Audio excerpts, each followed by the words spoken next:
सुभाषपा के राष्ट्रीय अध्यक्ष ओम प्रकाश जी हमारे साथ मौजूद हैं।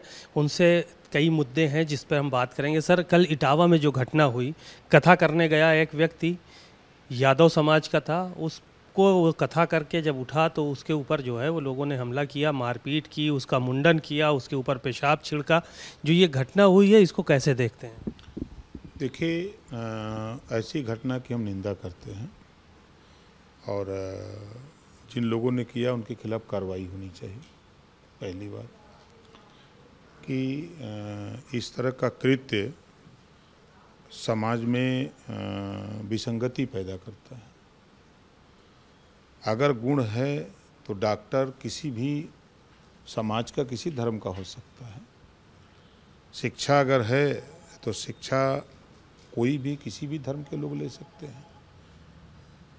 तो अगर ऐसी घटना हुई तो उस घटना की निंदा हम करते हैं।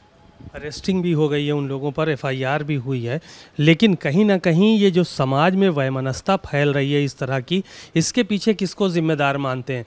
क्योंकि जो विपक्ष है वो इस टाइम हमलावर नज़र आ रहा है। वो कह रहा है कि ये सब भारतीय जनता पार्टी के राज में हो रहा है, जातियों में लोगों को बांटा गया, और हिंदू की बात करते हैं लेकिन जो है वो जाति पूछ पूछ के इस तरह का कृत्य हो रहा है। देखिए, विपक्ष के लोगों को तो खुद पता नहीं है। जब विपक्ष में या हम लोग हों, जब हम लोग पैदा नहीं हुए थे तभी जातियों में बांटा गया। 6743 जाति में बांटा गया और जातियों में बांट करके ऊंच नीच नफरत पैदा किया गया। ये आज की व्यवस्था नहीं है। इस व्यवस्था को समाप्त करने के लिए गौतम बुद्ध जी ने संघर्ष छेड़ा। उन्होंने शांति का संदेश दिया, समता, स्वतंत्रता, बंधुत्व और न्याय का संदेश दिया। इस व्यवस्था को ख़त्म करने के लिए महात्मा ज्योतिबा फूले, सावित्रीबाई फूले ने संघर्ष किया, छत्रपति साहू जी महाराज ने संघर्ष किया, पंडित दीनदयाल उपाध्याय ने संघर्ष किया, राजभर महाराजा सुहेल देव जी ने संघर्ष किया और बाबा साहब डॉक्टर अम्बेडकर जी ने सभी महापुरुषों के संघर्षों को संविधान में पिरो दिया। संविधान के पहले पन्ने पे लिख दिया, समता, स्वतंत्रता, बंधुत्व, न्याय पर आधारित भारतीय संविधान। आज उसी भारतीय संविधान की देन है कि मुकदमे लिखे गए, गिरफ्तारी हुई है। ये संविधान की देन है। तो बाबा साहब डॉक्टर अम्बेडकर जी ने जो व्यवस्था संविधान में दी है वो सबको एक समान दिया है। सबको शिक्षा मिले, सबको स्वास्थ्य की सुविधा मिले, सब लोग अमन चैन से रहें, जो योग्य हैं उनको नौकरी मिले। ये व्यवस्था बाबा साहब डॉक्टर अम्बेडकर जी ने संविधान में बनाई है। वर्ण व्यवस्था की बात होती है तो बात आती है कि ये वर्ण व्यवस्था बीजेपी अभी भी कायम करना चाहती है, इसलिए पीडीए समाजवादी पार्टी को बनाना पड़ा। देखिए, अगर वो राजनीति की बात कर रहे हैं तो बाबा साहब डॉक्टर अम्बेडकर जी ने संविधान में वर्ग बना दिया। वर्ण व्यवस्था को समाप्त करके वर्ग बना दिया। सामान्य वर्ग, पिछड़ा वर्ग, अनुसूचित वर्ग और अनुसूचित जनजाति वर्ग संविधान में बाबा साहब डॉक्टर अम्बेडकर ने बना दिया। लेकिन पीडीए की बात अगर करते हैं तो पीडीए को साथ लेके चलने की भी तो कला होनी चाहिए।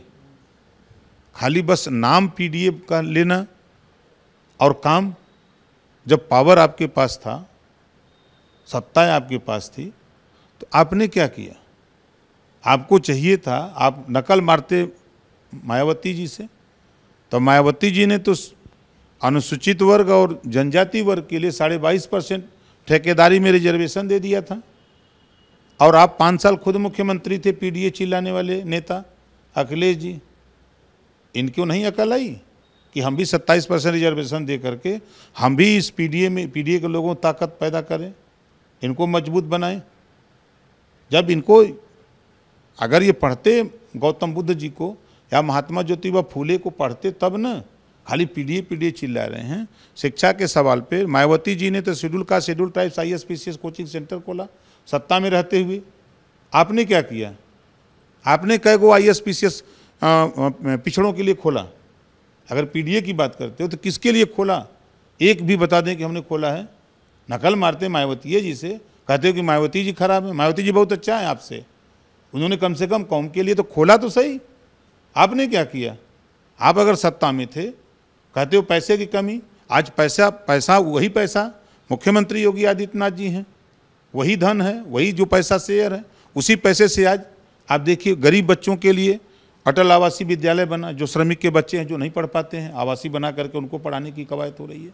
शिक्षा में सुधार हो रहा है। आप अगर होते, आप 5 साल खुद आप थे, 4 बार सरकार थी, तो आपको चाहिए था कि हर मंडल में आप IAS PCS कोचिंग सेंटर खोल देते, कम से कम उसमें बच्चे पढ़ के आगे निकलते। आप जब आज टेक्नोलॉजी का युग है तो आप हर जगह उनकी व्यवस्था करते, रिजर्वेशन कर देते कि भाई सभी जगह। लेकिन ये तो कुवत है नहीं, खाली बात करना है। जो व्यवस्था जो है जो हुई है अभी, इस तरह की घटनाएं ये तमाम देखने को मिलती हैं। कहीं घोड़ी नहीं चढ़ने दिया जाता है, कहीं बाल मूंडा जा रहा है, कहीं कुछ। ये कैसे जो है वो समाप्त होगा, इसके बारे में भी विचार किया, ये समाप्त होगा कि नहीं होगा? बाबा साहब डॉक्टर अम्बेडकर जी ने एक बात कही है कि political power is the master की। राजनीति एक ऐसी चाबी है, सभी बंद दरवाजे खोले जा सकते हैं, सभी बिगड़ी बात बनाई जा सकती है। जो व्यवस्था लंबे समय से बिगड़ी हुई थी, उस व्यवस्था को धीरे धीरे हमारे तमाम महापुरुषों ने उसको सुधारते सुधारते यहाँ तक ले आए हैं। वो जब पैदा हुए अखिलेश जी, तब उनको, उनके सामने अगर ये व्यवस्था रही होती, जब छुआछूत ऊंच नीच नफरत थी, तब ना उनको समझ में आता। वो तो पैदा हुए ऑस्ट्रेलिया चले गए, ऑस्ट्रेलिया पढ़े आए, अब बन गए राजा। अब राजा को क्या पता है कि प्रजा का क्या हाल है? जब राजा को प्रजा का पता होता कि गांव में धरातल पे क्या हो रहा है, तब ना वो राजा काम करता। राजा को तो इसकी जानकारी ही नहीं थी।